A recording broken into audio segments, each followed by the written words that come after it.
All right, calling the meeting to order at 7 p.m. And we'll start with the board norms, which are to maintain our focus, communicate respectfully, be present, keep the board productive and effective, and respect the agenda. Those are our norms. Do we have any changes to the agenda? I had mentioned to you about moving Greg up, but Greg is not going to join me. I have a written thing from him instead, so we can just get to that when you want to get to that. Okay. And that's all. Perfect. That's all I have. Perfect. Should we do it early? Is it pertinent to any subject matter? Or Not really, no. No? Okay. All right, so we'll keep it where it is. Student report. No students, Dana? No students, no public. Okay. No Dana. Sounds like no. No, No Dana. Dana. You can't hear me, I guess. He's somewhere else. That's right. The audio is really broken on this for me, and I don't know why. Like, I'm hearing every other word. Ooh. Anybody else in the Zoom having that same issue? I was earlier, but it's fine now for me. Sounds good to me. Sounds good to me. Hey, Dana, you might try going out and coming back in. All right. Okay. Public comment. I believe we had a couple people. You have Chris Mays and Katie Hazelton, the only members of the public. All right. Do either of you have anything for us? Seeing and hearing none? Okay. Moving on to Jamaica Village School discussion and possible action. Right, so Drew and I met, I don't know, a week and a half ago, whenever we developed the agenda. And the short version, we had mentioned this before, Susan's note taker, Otter AI, in the waiting rooms. Everybody know how these note taker AI things? Yeah, Who's Susan? No. don't let it in. Don't let it in? Nope. So they're just stealing notes. Otter AI will take over your your world. All right, we will just remove them from the waiting room. Yeah. Bye-bye. Don't you have to be here to get an AI note taker in? I don't know. Can you They're just send trying. somebody? So, It's a bot. yeah. Yeah. So anyways, the short version is that after our vote request from the town to close the school last year that was defeated, time had passed, we did our budget, whole 9 yards, we planned to move forward. And it was in the spring, we heard from the select board chair that they thought that we should re-vote. I think we talked about this in the spring. And Drew and her have had some back and forths, I guess. I've not been privy to that necessarily, but I believe that she has the impression that it would have a different result this time and would like to ask us to re-vote. So one of the things that Drew and I were talking about was the timeline. So a couple of questions for you. If the board wants to do this, right? So yes or no, do you want to move ahead with having another vote? Then if you do, the wisdom of doing it maybe before the budget development, so that we're not going into budget season with two budgets like we did last time. We have a definitive answer. If it's two no's in a row, well then, guess we know. But if it's a yes this time, then we can plan for next school year to be down in one building. We would, whatever, have a shift of ownership in the July 1 or however. So I guess we kept it on the agenda, I think, just to see if the board was interested in having that conversation again, whether you're not. I think if you were interested in having that conversation now, next month or two is the time to do it, because you'd want to get some language to push out to the town pretty quickly so that you can get on there maybe like November, so you get a result and be ready for budget season. I don't know the local politics of what's happening. I don't know. Dana might have some thoughts on that. I have no idea, but I have no idea which way. It could be just her idea, and I'll have to review the past meetings to see if it came up. But I've heard nothing. It's between Drew and her, as far as I know. And since the TV isn't working, I'm gonna let you guys know when someone new comes in. Rory O'Donnell is now also in the Zoom call. So Thank you. Rory, our big TV's not working, so I'm just reporting to them when people are here. So if we were to want to do something right now, would you need a motion to, I think- or is it just a discussion at this I think point? it's just for you guys having that discussion. I can bring language with Drew. We have the same language we used last time. We don't need to change the language. It was already vetted by the attorney. And we just change the dates to June 2026, closing, and then the sale on July 1 or by July 1 or however that's worded. And then we could approve that at the next meeting or discuss it at the next meeting, warn it so that people know that it's being talked about publicly with actual language, and then decide at that point whether you want to adopt it or not. So you don't need to make a decision today other than, is it something you want to pursue moving forward? And if so, do you want to try to do it before budget season so that you have that information going into the building season? So, and again, just to remind folks that generally what we're talking about is we have a teacher and a para who are in the pre-K room there. If you're moving the pre-K to a different location, then there's no savings of that necessarily, like Newburgh, for example. If you were having similar conversations around, because it's come up before around going to just 4-year-olds, but having one room, then you would obviously have some savings around staff from that. That's a sort of side conversation, right?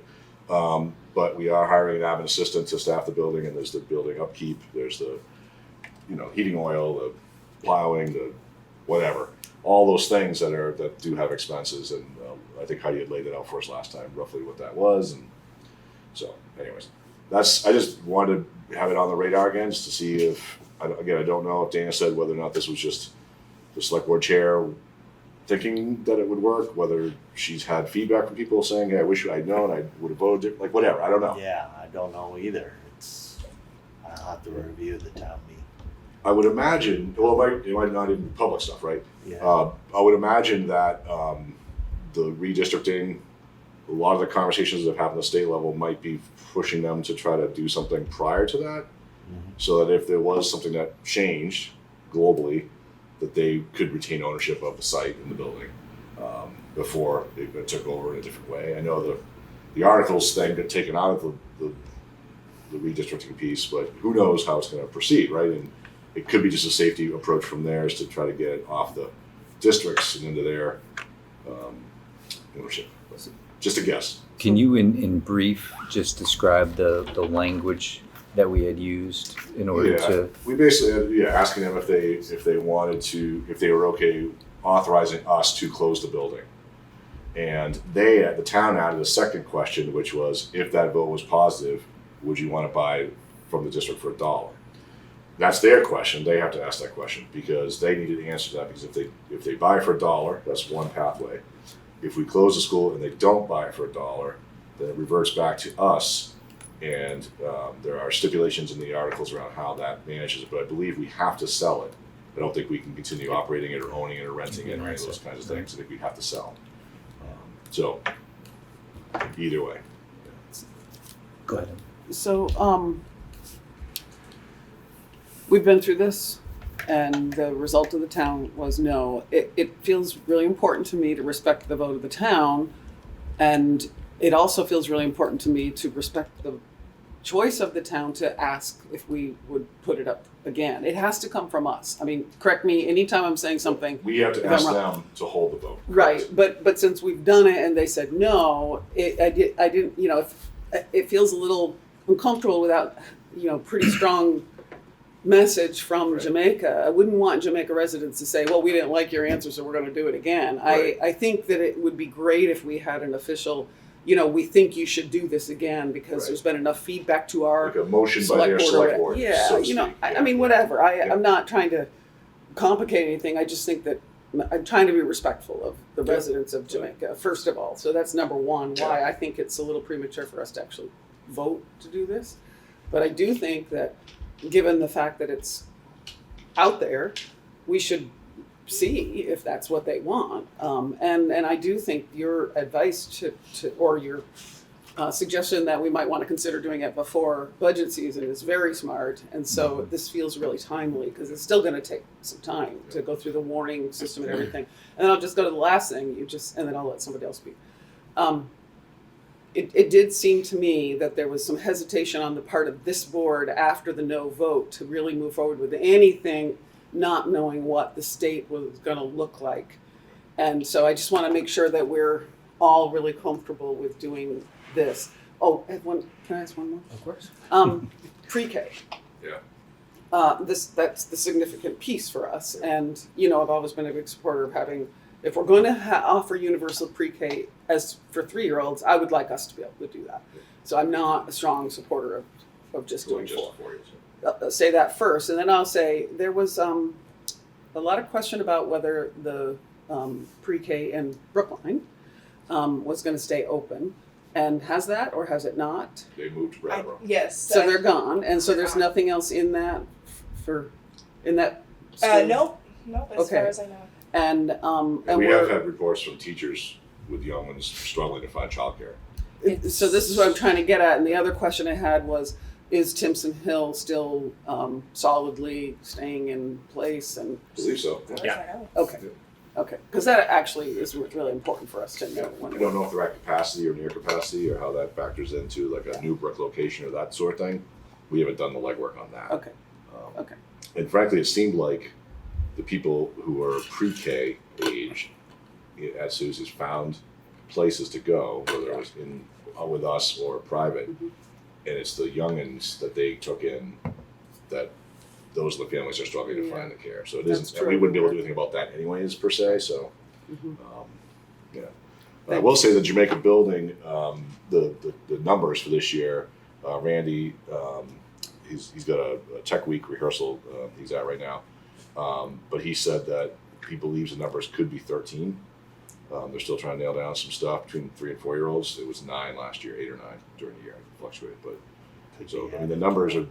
There are some numbers there. Yeah. You know, it's not as big as Townsend's obviously, but there's some numbers there. So. Space was an issue in Townsend where we were getting close to a waiting list type thing. Yep. And we're not really quite set up with Brookline. Timpson Hill seems to be taking it, but are we really ready to give up Jamaica yet? Do we still need it? Unless so the option would be, I think, move to Newbrook, move the classroom to Newbrook, or don't offer a 3-year-old. So those would be your kind of 2 choices in that scenario. If Jamaica was not on the table. Which is back to the timing. Do it now, so Right. we Yeah. can be able to Yeah. prepare for that and have. Because both have budgetary implications, both those questions, Yeah. staffing implications, all that. So those would have to be sort of hashed through by you guys. Mhm. And we can give more information as we get closer, but. And Emily, I agree with your. We really need to see something or hear something from them to say, yeah, we'd like you to do it again. So, I mean, something like an official notice from the select board. If that's who's If- pursuing it, it sounds like it is the select board because Right. it's the What's select the board chair chair. of the select board? Yeah, I don't know. Well, the We chair don't know if speaks she's for acting on board. behalf of the board, or if there was a Don't motion know. taken. That I don't know. It would, Maybe Drew does. So Right. it's- a piece of paper, official Right. Yeah. So written request. what I'm saying is we don't want to hold up the train, right? So like if we said to you, hey, if you in the interim between now and Reach the out to next her, meeting, yeah. if you get something, before we decide. let go. Yeah. Think about it. Yeah. Yeah. Oh, sorry. Yeah, we do definitely have space at Newbrook, right? Because I remember something about a bigger class that's going to be taking residence in that school. Right. So in essence, right now, West River has generates some revenue from renting a classroom to the SU for special ed service providers. That would go away, and that it wouldn't be that room, but there'd be some shuffling, and Okay. that's how you would find the space. So there'd be a little bit of lost revenue there, and the SU would have to figure out what we do with those folks. But that's my problem, not your problem. It's Scotty's problem. But that would be the right. But there is a room that could be utilized for it, and in fact, they did some work last year in preparation for it because we were talking about it. Yeah. So Greg had done some new stuff there. So Anybody else? Okay. Yeah. Joe? No, I think everybody covered it. All right. Anybody we're missing out there? there are no hands up in Zoom land. Okay. So am I hearing that we would like to see something official from the select board? And if it occurs in between meetings, that we could proceed? Picking, That's what I'm hearing. roughing out Yeah. Yeah. the language and getting everything ready so that for the next meeting we'd be ahead of it. Yeah, if we had all that, we could do it at the next meeting if we had the official ask it, Mhm. the language. I got no problem with that. Yeah, like you said, the language is just simply changing the dates. And, Pretty easy. Okay. Cut and paste. all right. Okay. I think that's it on that one. So survey of exiting students, tuition, private, etc. So this was something that had been requested, I think, by Lindsay initially to find out where, well, I guess two parts, where the kids are going and why, if they are leaving us. I've had a couple of early conversations. I'll be honest, I haven't got a chance to really dig too much into this. It's been a busier summer than I would have liked. But I did have a quick conversation with our data person who assures me that anybody who had been here will have contact information to get to them. Home study kids, we will also have contact information, or I can get that from the town clerk if I have just a name in a town of residence. So that the only group that we wouldn't know about would be families who have never had their kids in public school here. Family moves into town, they just put their kids somewhere else, we wouldn't know them, we wouldn't know they're even in town. So that would be the gap area, but I think if I'm right, Lindsay can speak to this, I think that that other group is really the essence of, like, why did you leave if you were here? What were the factors that made you consider leaving or drove you away? With the idea of trying to improve things in the school setting. So that's my sense of it, but I'll just be honest, I haven't had a ton of time to get down to that yet this summer. So. And yeah, I think Lindsay and I were supposed to connect at one point to talk about questions, and I was going to work with Samson to get the structure, but we just haven't had a chance to do it. Okay. Great. I would still love to move forward if everybody is in for moving forward with it, and sit down with you, Bob, or however you choose to proceed with it. Yeah, at this point, I obviously would love to get school started first, but I think it's like mid to late September maybe, if that would be all right with you, just to get through the opening push here for the next couple of weeks. But then once your kids are in school, you have more time too, so we can sit down then and talk through what are the types of questions that we're trying to get going. So, but we have a tool we can use to do the actual survey. That part we have already, so that's not a problem. I don't have an obvious answer to the question, but I think if there's a way we can get towards a sense of the families that aren't entering the system, I think that would be useful for us too. I don't know if I can be helpful with you all in figuring that out, and I know it's harder, but it would be great to have a sense of the bigger picture, because I think it would be useful for us. Yeah, no, it's just hard because if they never enrolled here, we don't even necessarily know they moved in. If they're in a private school, the private school's not obligated to tell us who goes there, which is problematic when there's, in other districts here where there's tuition payments that we run into problems. But yeah, trying to figure out which kids are there is some schools are happy to share their rosters with us and tell us which kids are in a catchment area, and other private schools are not willing to do that. So we can do some outreach, and it's impossible to know how far you're looking. If you're looking at boarding schools in northern New Hampshire, obviously we're not going to reach everywhere, but we can do the local privates.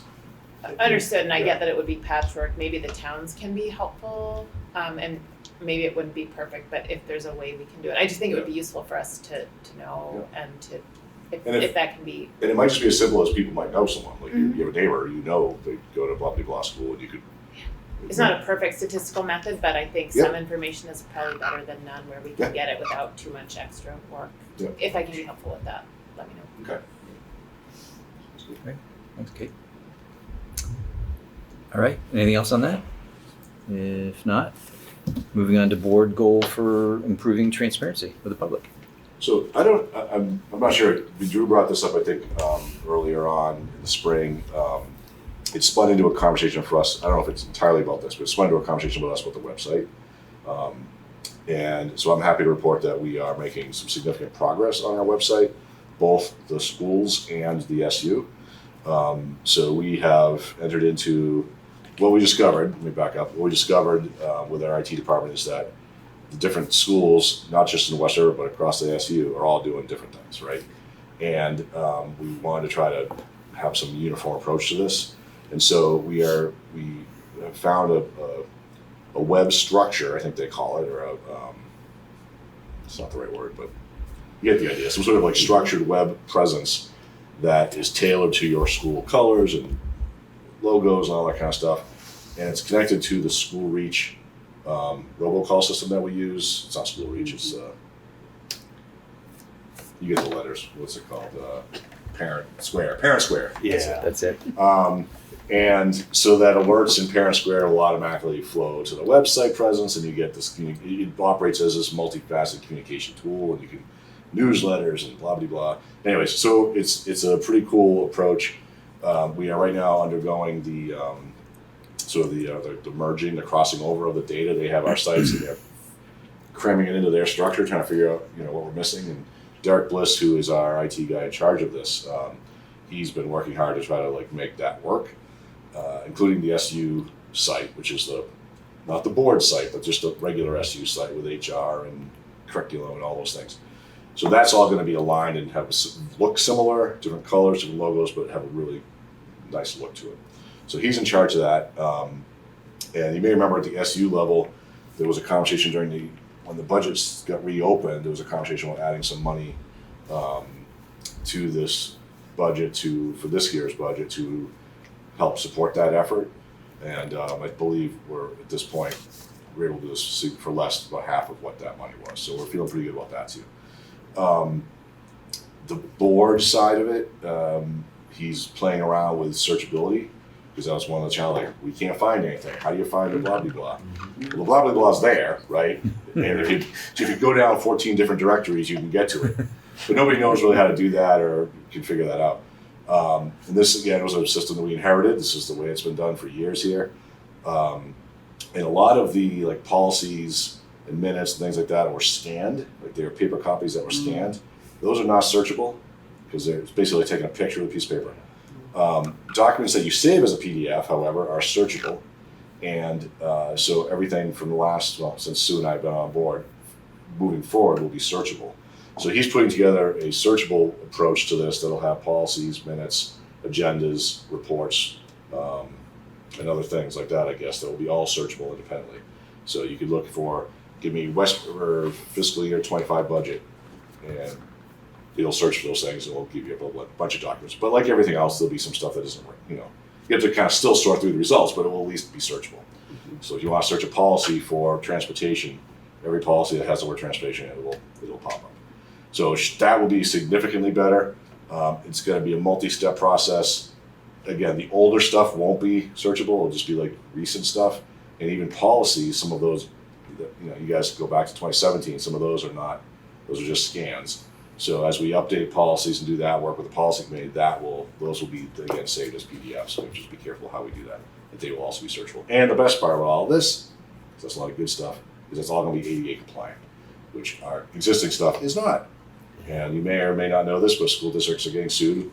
And other public entities are being sued for lack of ADA accessibility. So color blindness, you can push a button, changes all the colors for you. It has readers, so you can read text. Again, not if it's scanned, but it can read the newer saved as PDF text and all that kind of stuff. So that'll all be accessible. We're hoping for early fall. The original plan was to have it open before school opened and have this. Everybody here's our sites. I think we're probably looking at more like September or early October, but I'd love to make it before that. So that's where we're at on that. I don't think that's entirely what that agenda item was about, but I wanted to share that information with you guys so you knew there was a lot of work going on behind the scenes on the website.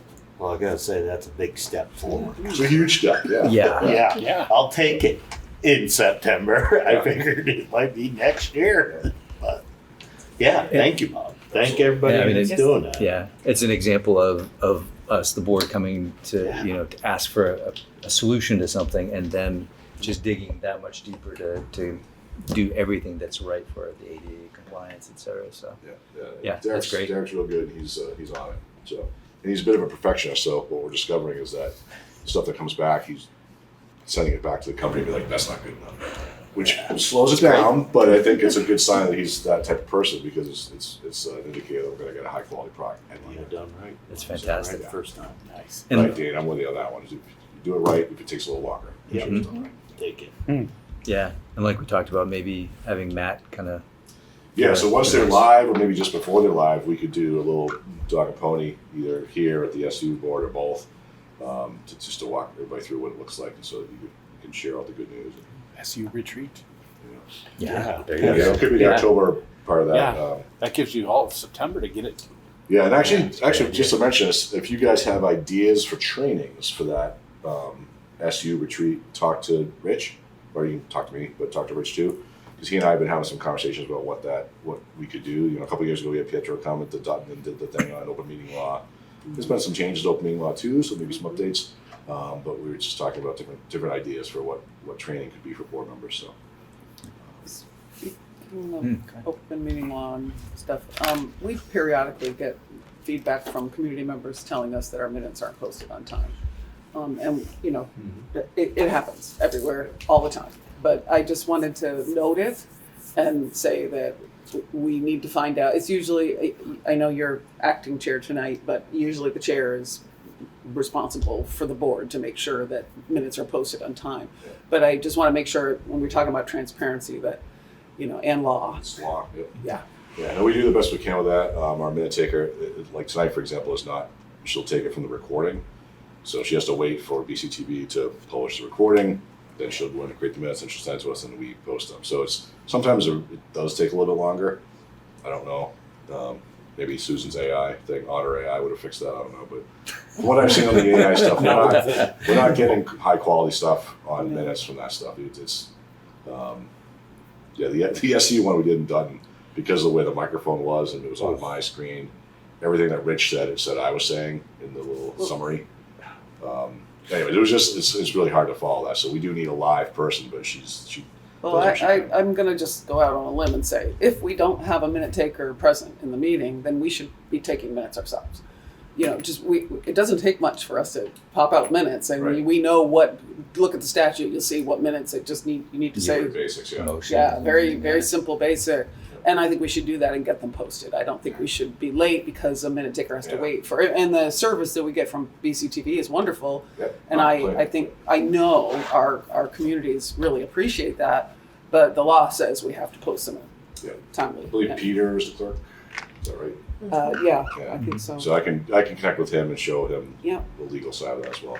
Yeah, it's really pretty simple and basic. I mean, we often get minutes that are a little more in detail, but if don't we're need following, we don't need a lot of detail, and you know, the video is there for anybody who wants to dig Which is now deeper. also law, yeah. But there are certain things that are required, and we need to make sure that we're posting those. Yep. Yeah, if I get connected, I can work on that. Yeah, Peter, you and I can connect offline at some point. I can just review the basics with us so you know what you're shooting for. It's not crazy extensive like some of the minutes we actually get. It's pretty basic. But Yep. Yeah, one page. Thank you. More than less, yeah. Thank you, Peter. Call to order. Who's there? Yeah. Motions. Done. That's it, yeah. All right, I'll entertain a motion to approve the minutes of June 9th, 2025. Make that motion to accept the minutes of 6/9/25. Thank you, Dana. Do I have a second? I'll second it. Thank you, Emily. Any discussion? All names spelled correctly? Yeah, I was gonna look real quick. I didn't look this time. I always find something, so I'm not looking. Now these are the minutes that we, very, very don't need. All this discussion and all the points and all this stuff. Don't need to be in there. Nothing. It's above and beyond for sure. But Yeah, wait, I mean, it's nice, but it's not required. Nope. All right. Anything? Any further discussion? Nope. All right. All those in favor say aye. Aye. Bob, you're my eyes and ears. You have a thumbs up from Lindsay. Peter is on. Peter must have had to go. Okay. He is no longer here. Is Lindsay the only one now? Crystal is still on it, but Crystal is not replying. Maybe she's abstaining. I said aye. Oh, sorry, I missed that. I'm sorry, There you Crystal. Okay. Motion carries unanimously. And correspondence. I don't have anybody. I just wanted to give you guys a heads up without going into a lot of detail. We had this executive session earlier in the year with a family requesting an early admission, and the early admission based on the kid was accepted, but the space was going to be a challenge. We believe now that space is not going to be a challenge, and so Scotty has communicated with the family to let them know. But I just want you guys to know that We knew that was a possibility. yep, we knew there was a possibility. The numbers kind of settled themselves out, and so the family's been notified today. So. Okay, great.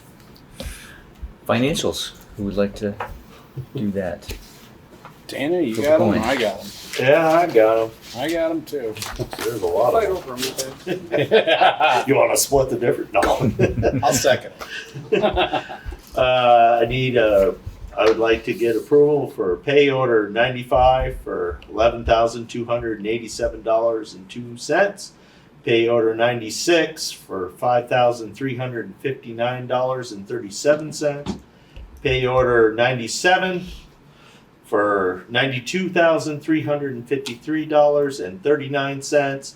99 for $47,318.15. Pay order 100 for $256.23. Pay order 101 for $7,052.54. For pay order 4 for $32,259.68. For pay order 101B for that's a duplicate. That's a duplicate. That is a duplicate. I was wondering about that. Pay order 6 for $2,638.34. Pay order 7 for $1,129.93. And pay order 8 for $1,442. No, $1,442,774. No cents. All right, I'll second that. I went through them all. Mm-hmm. All right, any discussion? Seeing none, all those in favor say aye. Aye. I. Gotcha, Crystal. Lindsay? Thumbs up? Thumbs up for Lindsay. Okay. All right, motion carries unanimously. Thank you. And remind me who we have. We got Dana Dan and Scotty. and Scotty. Let's see, alphabetical. Dana.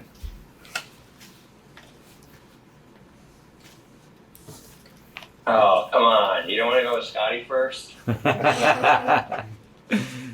All right. So on my report, I'm definitely ready. Can you guys hear me okay? Mm-hmm. Yep. All right.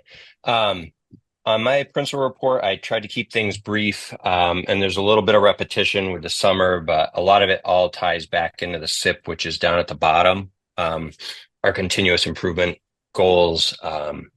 So under academic proficiency, I've actually had a couple of meetings this summer, and next Thursday, the majority of middle school teachers will be in to spend the day brushing up and really unifying their language and process for paragraph and whether you want to call it multiple paragraphs, theme, thesis, however you want to call it, writing, which will it will allow the students to stop having to think about how teachers are talking about writing and actually be able to focus on learning how to write and express their ideas clearly.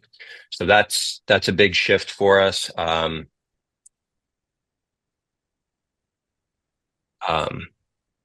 Under academic proficiency, this really matches with our NEASC initiative. We have to have a solid portrait of a graduate, and so we have to do work around our proficiency-based graduation requirements. We're going to have a committee to focus on that for the year. So that's a good, solid endeavor. And just to be clear, the staff last year repeatedly was asking for us to spend more time on learning, which is great. I mean, we absolutely need to. Culture, climate, learning. I mean, that's our mission anyway.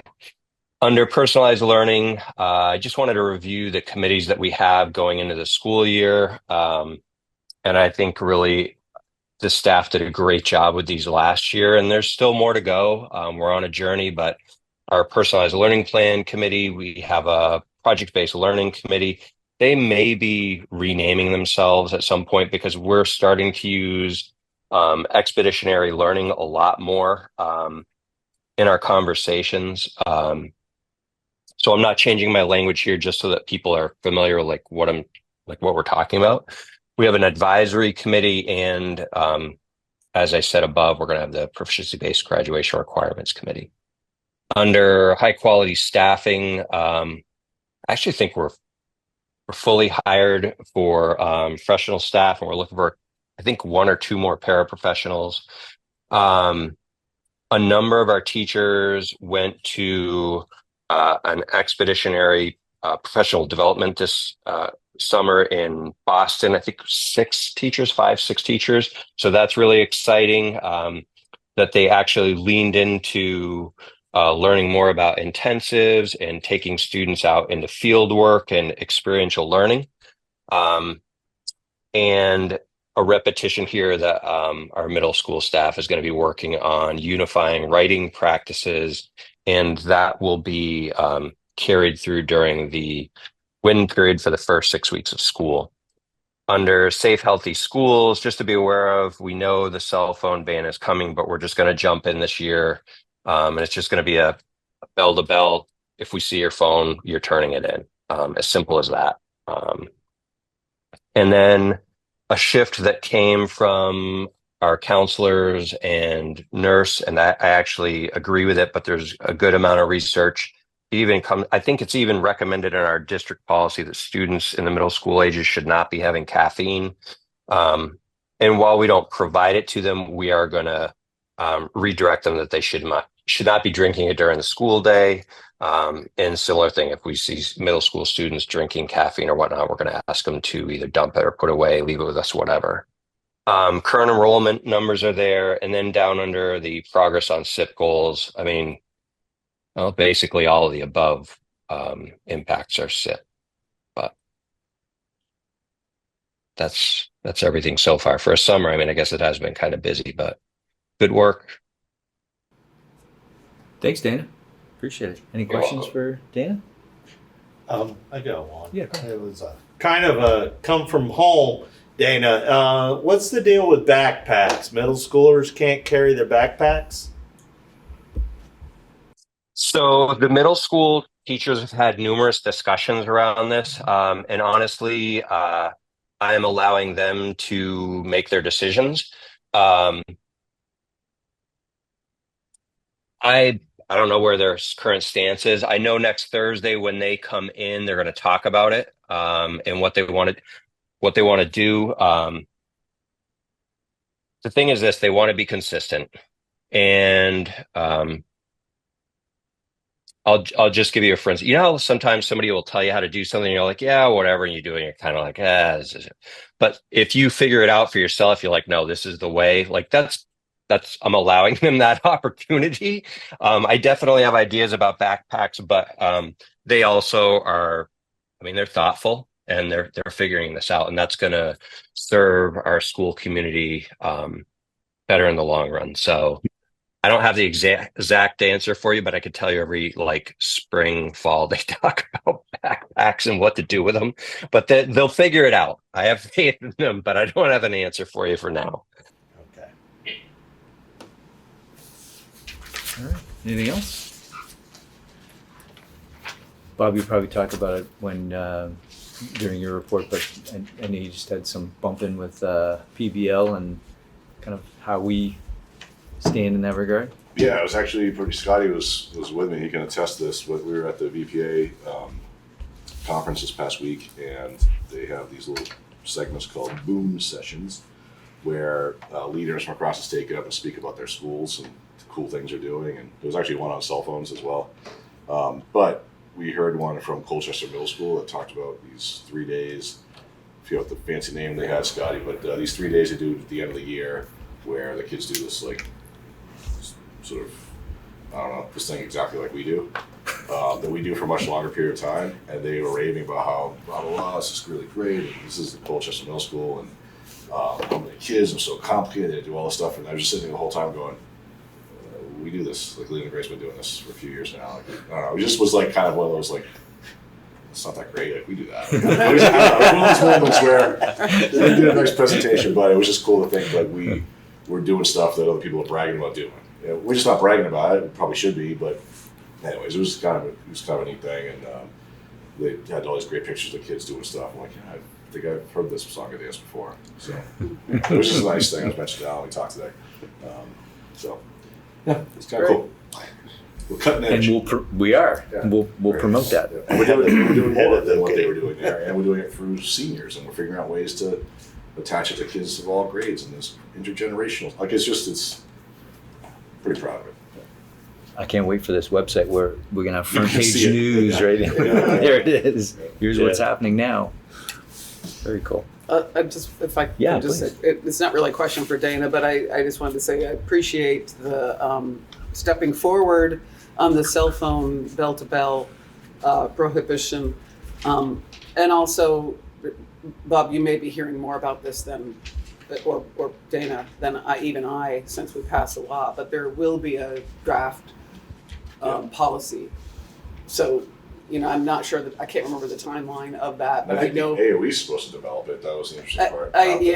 Not BizBit or whoever. So I think they were supposed to work in, tandem console, with so folks yeah, to do we'll it. get that, and then there'll have to be a procedure. Right. Because there's a lot of stuff that's left to approved things here and there, and even the social media stuff, which I don't know if that got as much attention. Got a But ton of attention in the legislature. I'm sure. And there's adjustments about like how teachers communicate with kids or coaches communicate with kids around Right. what's approved social media, what's not. And, so Dana's wading into that as well.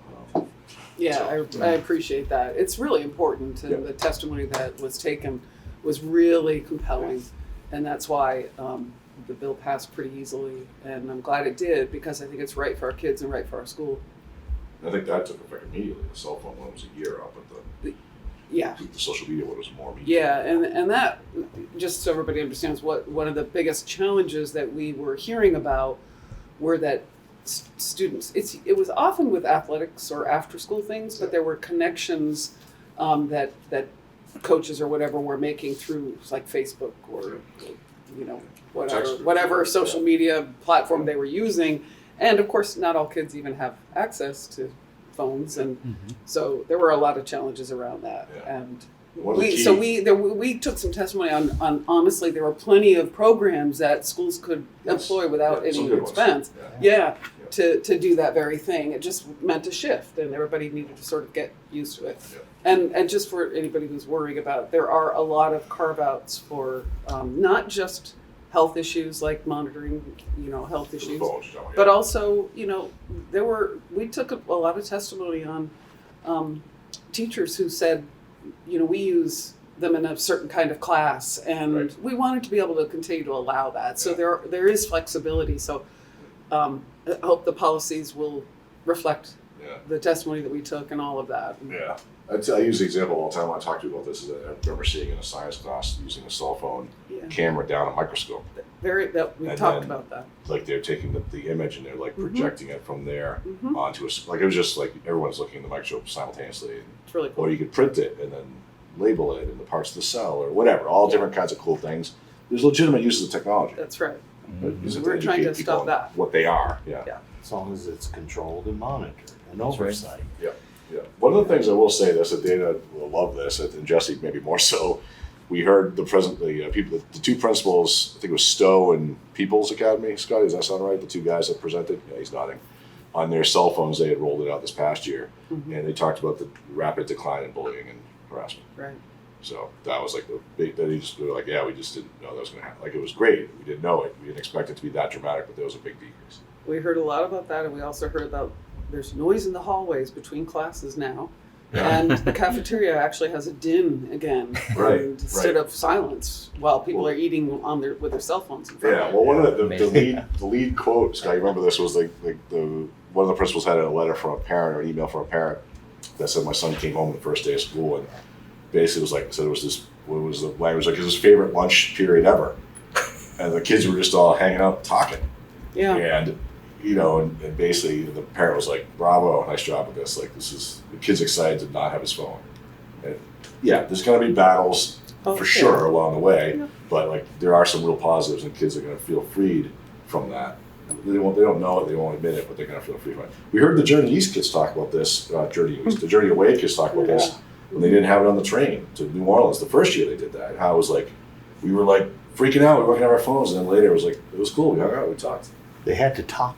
The Get to know art each of other. conversation So has been lost. So important. So yeah, a lot of good benefits, and but it will be tough at first. And Dan and Jesse and I had a few conversations about, it, but they're ready. There's a lot of schools have gone through it, and there's a lot of resources out there for anyone who's gone through it.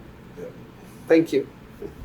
And then in regards to athletics, I won't get it right, but there's the app called Sports U, which so Yeah, that's one of that is them. the only sanctioned way for communication between coaches, athletes, I etc. thought So. I'll have to look at that. I thought they left it to the principal to decide which was I think approved, so. and that the principal We did. could decide. But they were supposed to have certain ones that were like you couldn't use ones. I remember reading specifically where the text or the messages disappeared, like a Snapchat type Yeah, thing, where it Snapchat goes type away. thing. Right. Yeah. Like it's got to be a record, and it's got to be something that the board or the principal approves of, so that it's like we're all using the same thing. I mean, I've had kids, in different teams in AU and sports, whatever, all over the place, and I've seen 3 or 4 different ones, and they're all decent. Yeah. The one What we you don't want is as a parent to have multiple of them happening. Because the kids are on different teams and the coaches used to. Yeah, that's really. You want one system. Yeah, Yes, please. You hear that, Dana? I appreciate that thought. Hard enough. Yeah, we're already on it. We were I was talking with Matt and IT this summer about it. And Sports U is already established. He said, I think parents are already signing off on it. So I think we're in the clear on it, but Yeah. Awesome. yeah, it's the only one we're going to use. We had one instance of somebody using something like a Snapchat or whatever, but we all have to be using Sports U, but our Yeah, athletic director will take care of that. And it's not just for sports. Like Right. I believe on Right. Journey Use it for Away they drama. used it as well. Yeah. So Music and- yeah, it's Sure. Yes. a misnomer, but yeah. should be a conflict of different activities because you have that parents and children or students have access to it. We're seeing the same thing, so I'm not mixing it up with my daughter on things. We're on the same page. Exactly. So I like that. All right. All right, Scotty. Scotty. Is unmuted. He's ready to roll. All right. And I'm letting in Chris's phone, who I'm gonna assume is our 5th grade teacher across the street. But Chris, so I'm announcing who's entering the Zoom because we don't have a big TV, so the board can't see who's entering. So that's why I just announced you. So, all right, Scotty. Go ahead, Scotty.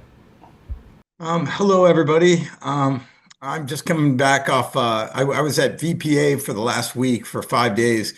We have a conference, the Vermont Principals Association, and I'm on the executive committee now. I have been for 2 years, and so we had a meeting on Friday as well. And it was incredible, actually, the amount of learning that they pack into 3 days. The VPA is a extremely moral and strong institution, and I'm really proud of the work that we do and what we do to impact teaching and learning all around the state.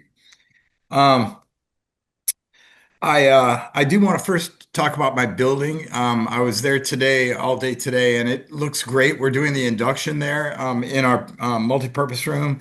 I want to thank Pat Mace, our custodian.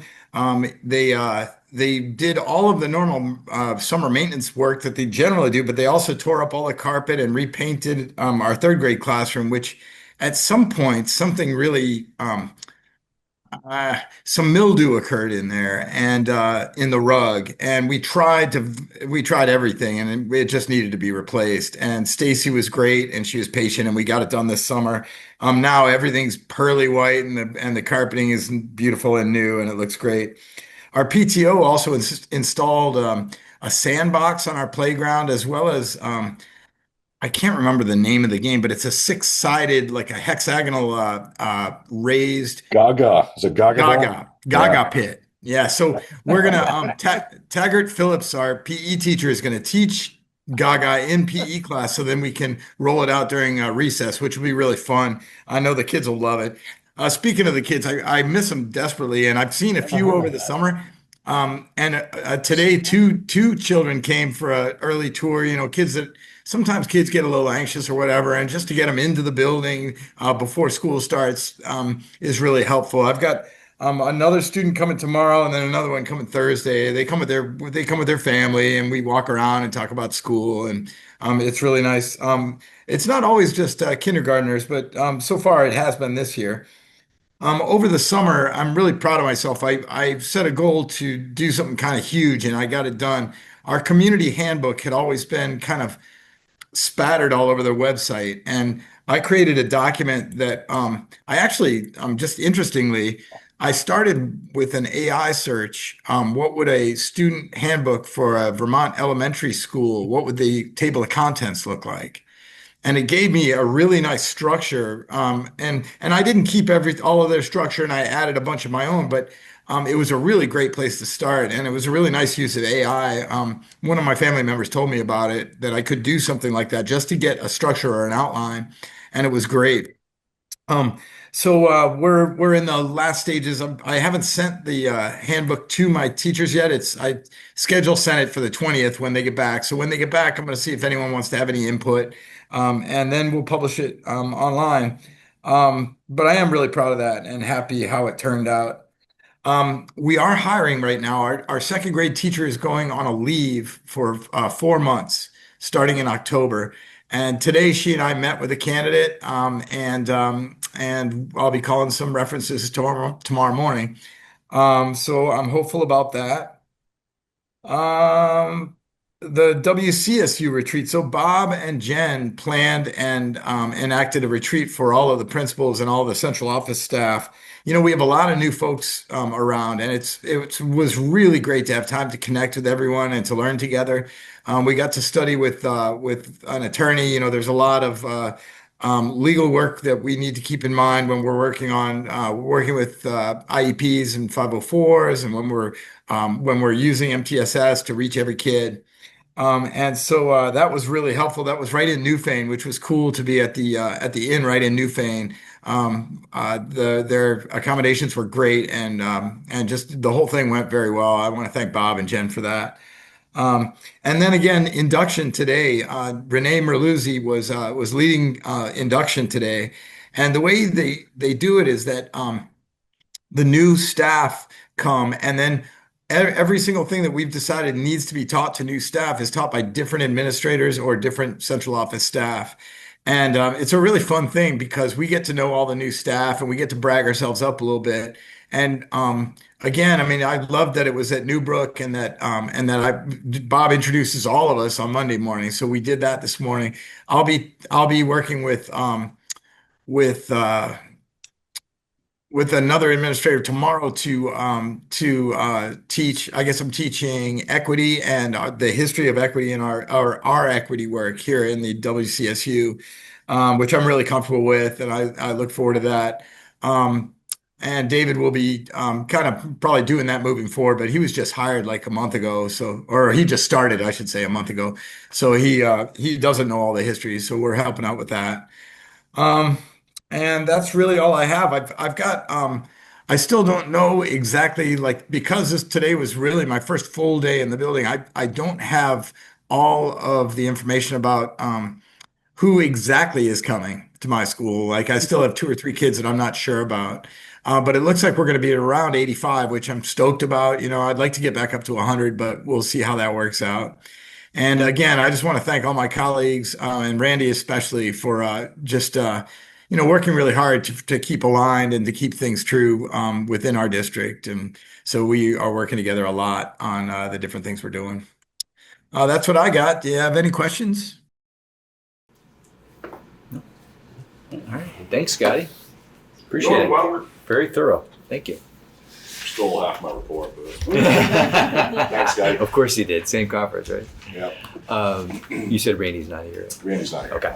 But we have 2 pages. Your report. Yeah. Randy did ask me to share this. He got a question from a board member about the water in Townsend based on a conversation that had been overheard. I'm not sure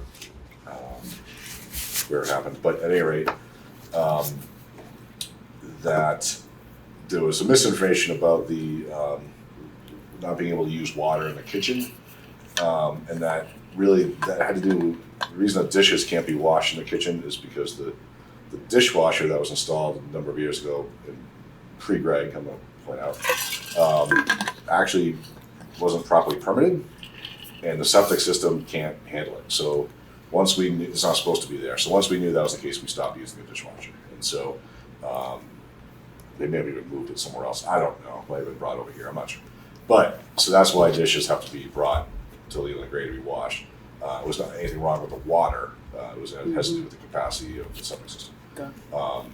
There are some faucets through the regular screening of lead that have popped up, but those are scheduled to be replaced, just like any other building where they pop up. So there are taps that are, he said there are some taps designated as non-potable due to lead, but Greg is planning on having those remediated. And there are taps that do allow for washing food and drinking water.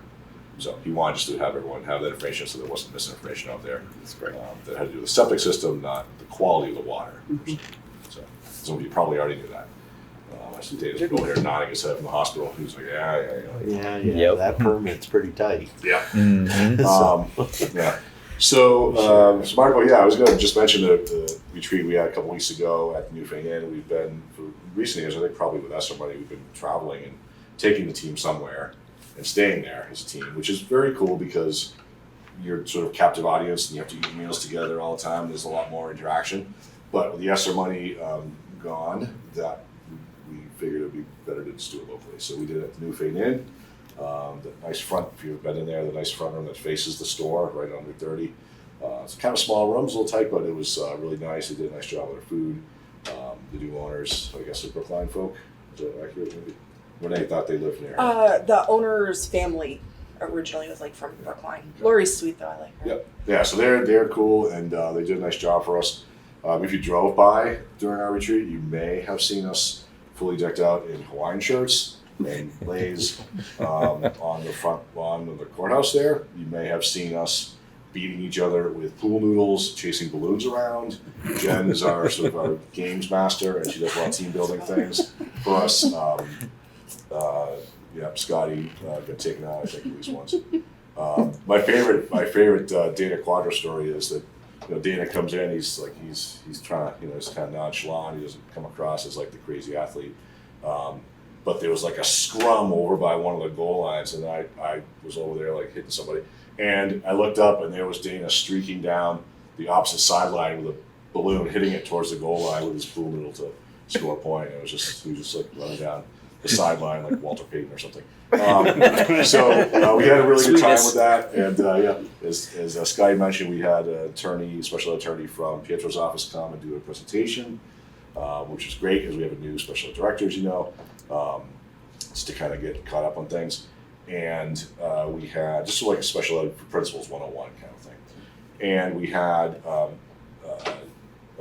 Erica and Mike from the VPA come and do a half-day session with us on leading through change, because they've been offering it for a couple of years. We were the first district to take them up on that training, so it was kind of a cool thing to be the first, and that also had some fun and games in it, but also some really deep learning about how to engender, how to deal with change, lead through that. So that was really good, and then most of the principals, except for Dana Quadro, all went to the VPA for the week. Jesse was there, so we had every building was represented. Again, hung out, did some meals together, did a trivia night competition with them. I think we bit just off the podium, but respectable. We had a small team for the number of teams that were there, so we held our own. If you need anything to know about movie soundtracks, Jesse Riemenschneider's your gal. But yeah, a lot of fun. And of course, we're gearing up, as he said, the induction's going on now, and we're gearing up for opening day with staff next Wednesday. And we're going to do that here. We are giving out awards for service recognition. We are serving breakfast, and I believe we have a food truck coming with some wellness money through a grant for lunch. And it's just kind of, we're getting ready. And I don't know where the summer went, but that's how it goes. I shared with you guys on a more serious note an email that was a result of the SU meeting 2 weeks ago, 3 weeks ago now? 2 weeks ago. around the redistricting stuff. And as Richard asked me to send out, has all the contact information. If you weren't at that meeting, all the legislators' contact information. So feel free to barrage them with emails. And some information about redistricting, some meeting times and dates, the website, the bill itself, or the law itself. And the SU formed a sort of a mini task force of board member from each board to sort of follow that process of redistricting. I think Joe is our representative. Is that right? Yes. Yeah. So if you want to find out what's going on, Joe is going to these extra meetings, and Yay! following up and seeing what's happening. And just this has all been talked about in ad nauseam, but I'll leave you with this. There's one person on the redistricting task force from the entire state who's from our region, and there's one of our state senators, Wendy Harrison. So her email is in that email as well. So feel free to tell her what you think about life and redistricting. There were some tips that Rich had given me that he had talked about in the meeting on how to communicate with your legislators as well. So that's all in there. So it's a lot of information on one email. Take your time, read through it, and if you have questions, please let me know. So All right. I think that's all I have right now. I didn't do a formal report. We'll do that when school starts. We'll get one out there, including reports from the new SEL director, the new special ed director, and the new curriculum director. So Great. I don't have a question, but can I just make a comment? Of course. I guess maybe I have a question. I don't know. Going You back get to your training leading through change, yeah. I just wanted to say how great that is that you're doing that because, my question would be, if you have anything to share that you think is going to impact, that'd be great to hear about.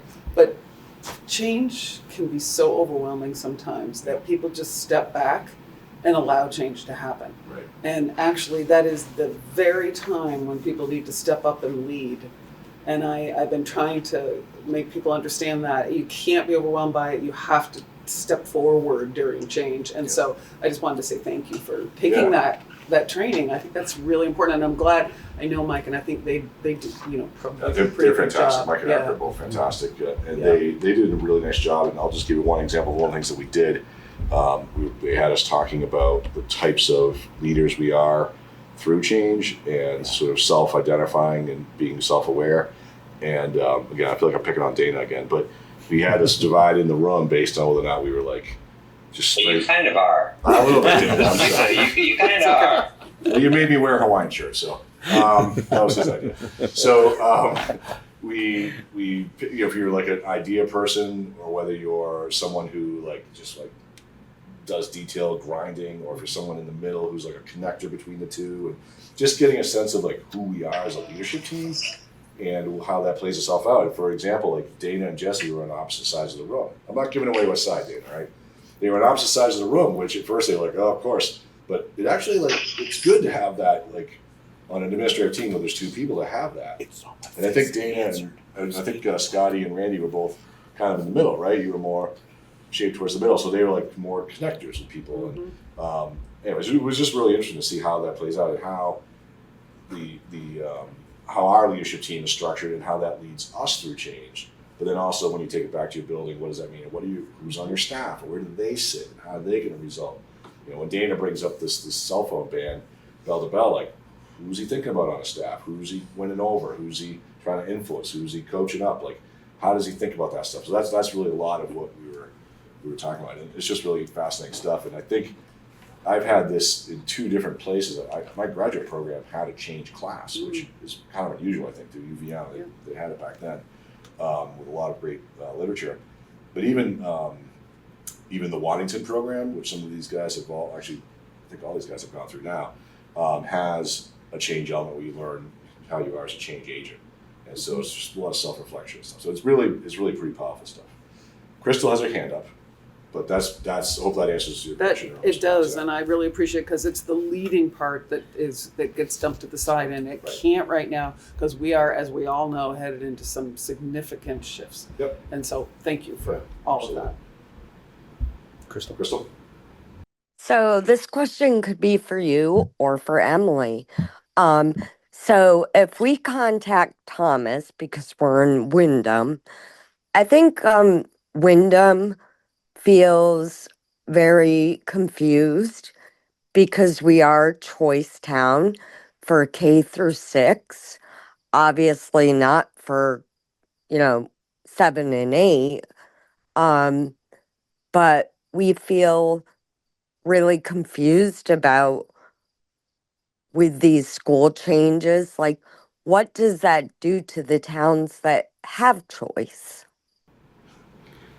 We don't know. It's a short answer, right? Yeah, so I would just say if you're reaching out, it's just really the reason why that list, and I really appreciated the work put into that list of legislators and all of that and the information that came in that email.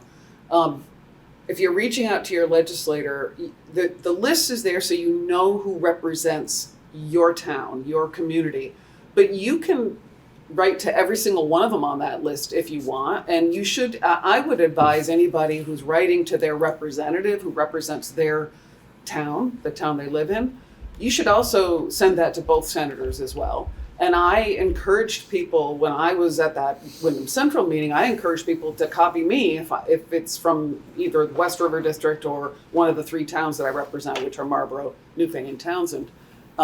Because the more we hear from people, the more information we have. And you definitely should make sure you're reaching out to your representative, Tom Charlton up in Chester. I know it feels a little different because the redistricting sort of put Wyndham out on the side of things. It felt like for us in West River District, and that's unfortunate. But, we all work closely together with each other in the legislature, so just make sure that you reach out to any of us and get the answers that you need. But just make sure you're reaching out to him too. Does that help? you. Does it? Yes. Great. All right. Anything else? Otherwise, you can now be Greg. I'll try to be Greg. We'll see if I can pull this off. All right, so he just gave me a sheet that has a couple of different projects that have been done, and so I just want to read through it. And if you have questions, just interrupt me. The old water tanks in the basement here at D level have finally been removed. It's been, he said that project was the first project he started when he took on the job, which was like, it was 2020, 2021. It's been a while. Yeah. It's now finally done. The tanks are finally gone. So that's cool. Asbestos has been abated in the sea level lobby, the floor. If you get a chance to pop down there, I think you can walk down there now. It's all, that lobby kind of blends now into the activity room, which was done last year, and it looks fantastic. The music room they're doing that right now. Again, asbestos abatement there, and new flooring. Next week is the new flooring. The roof, the cupola roof, so we have a lot of different roofs, but the cupola roof is the sort of the slanted part that you see from the front, where the cupola is. That has been replaced. So that's Leland Gray. At Newbrook, Scotty mentioned a 3rd grade classroom, new flooring has been installed there and room has been painted. 16 new LED lights installed in the office area and other small office areas as well in Newfane. Townsend, 5th grade classroom got new flooring, got painted, and the 3rd grade classroom got painted as well. New ceiling, drop ceiling I think, and lighting installed in the upstairs hallway. That hallway was also painted, so I haven't been up there since then, but I think, imagine that probably pops a little bit than we're used to the new lighting and paint. And Jamaica, new UV bulbs are installed. That's for the water system. So that's good for a little bit, a couple of years, I guess. The old tetherball poles have been removed. So I'm sorry, Dana. I know you've been going up there on the weekends playing tetherball, but those have been removed. The ball's been missing for a while. That's why they took it out, yeah. And they weren't really pre-K compliant. Smash. Too bad. And new fire alarm pole covers were installed at JVS as well. So that's your report from Greg on the projects. Happy to take any questions back to him if people have them. The generator issue, one of the At JVS? Yeah, there was alarm was going off. He said he was getting on it. I just Yeah, I follow up. believe that's been resolved. That was Yeah. that was early in the summer, right? Yeah. Yeah, that was resolved right away. I think it just needs some maintenance or whatever, but Yeah. yeah. So Good. that is done. And that is my Greg report. I would just say thank you to the facilities That's a team. lot. We have some of the best in the business, and really appreciate all the hard work that they do. And you can imagine that's just here. So you got River Valleys with projects. I mean, Marlboro's slightly quieter probably, but the other two buildings also have lots of projects going on.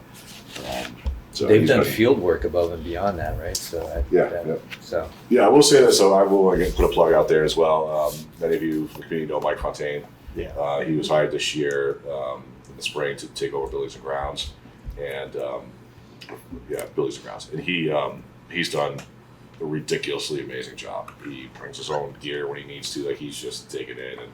And we were up at Jamaica for a leadership team meeting in May, I think it was, and someone had complained about the driveway up there. The parking lot was a mess from plowing, from the winter. And we were up there, and he was out there just making it happen. And we had to move our cars halfway through the day so we could get the other side. And he's done a great job in the fields here. And he was weed whacking. He's a machine. Yeah. He's a machine. Yeah. And so we're very lucky to have him on board, and it's just great to have like a community member who's already here. Like his kids went to school here. It's great to have him like part of the team. So we're very happy with that. So. Yeah, great job. And he went to school here when I went to school here. Okay. And I wasn't going to jump on that. The water. I'll just say he's so young. That's why I can say it. Yeah. The water tank thing. Oh my God! I can't. I've been on the Leland and Gray board since I think I first got elected to the Leland and Gray board then in 2000, and we were talking about that. And when I was here, when you were here, Leanne, when we were here, those water tanks have always been. I can't believe that's done. Well, and I so remember, thank you. I think it might have been my last year, or second to last year as principal here, when we got the report from the state, like, by the way, these things could burst at any time. Yeah. And I was thinking, like, where's all that water going when it bursts? Like, the level is just going to be like underwater. Yeah. So, yeah. Good thing it's downhill to the ball field. Yeah, right. Numerous years in the making. He'll give you detail, but they, just getting them out of the new system was already installed. It was up and running. It was like, how do we get these things out? Yeah. Whether they built the building around them, I don't know what it was like. That's what they used to do in the but old days. They're pretty big. They don't fit through the doors. Yeah. So they had to be cut. And then when they started cutting it, they realized that they were stone lined. Yeah. And so that was like destroying their blades and whatever. It was like, that was after the asbestos on the outside had been removed. The asbestos was the first part. Lots of steps in this process.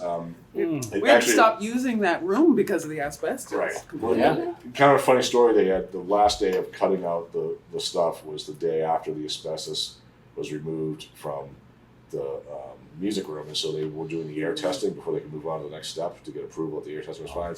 But they were blowing the debris, so the air test failed because there was like the stone cutting. Like, it was just you name it. Greg's been on it, but he's like, "What do you do? You shouldn't." Trying to coordinate it all. So it's been a long time. He's very happy that it's been done. If you want to send him flowers, I'm sure he'd love it. Big thank you for sure. Yeah. There's a lot of air control, dehumidifier work going on here right now. We just walked by a whole bunch. Yeah. Well, that's to dry out the floor. They strip the floor before they reseal. Okay. They dry it to make sure it's fully dry. Yeah, that's what you saw. So all's good. Yeah. It's amazing how much gets done here. So it's like I'm they're shocked. down a person this year as well, so they're still plugging away. Yeah. They do it like a team, Billy from across the street will come over, and then on an off day, the team went to Wardsboro and did some floors and came back, and they just kind of like worked together. And Greg's just like the puppet master working it all, so it's good stuff. Keyword team. But actually, let me say the puppet. Let me also say this: Greg is also the first guy to get down and do work. Like, he's not one of those like, you guys go do this. He digs in. And I found out one time last year that he had been in Wardsboro stripping floors on a Sunday. And I was like, I was really mad at him. I was like, what are you doing? I had to get it done.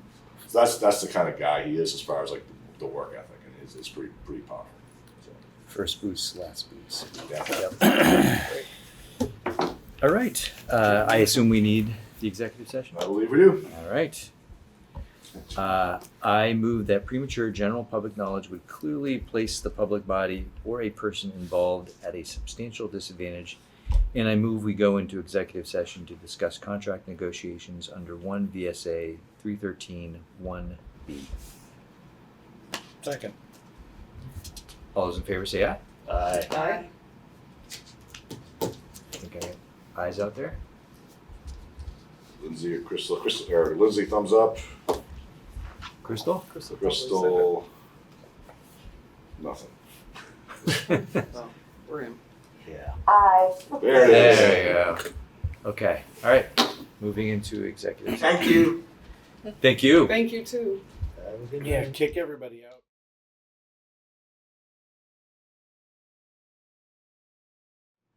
Okay, we're out of executive session and only have one thing left on the, I'm sorry, and there was no action taken, the executive session. Next meeting is on September 8th, and we have one final motion to make. Move to adjourn. And second from Leanne. All those in favor say aye. Aye. Aye. Thanks, everybody. Thank you. Thank you. Look at that, 8:39.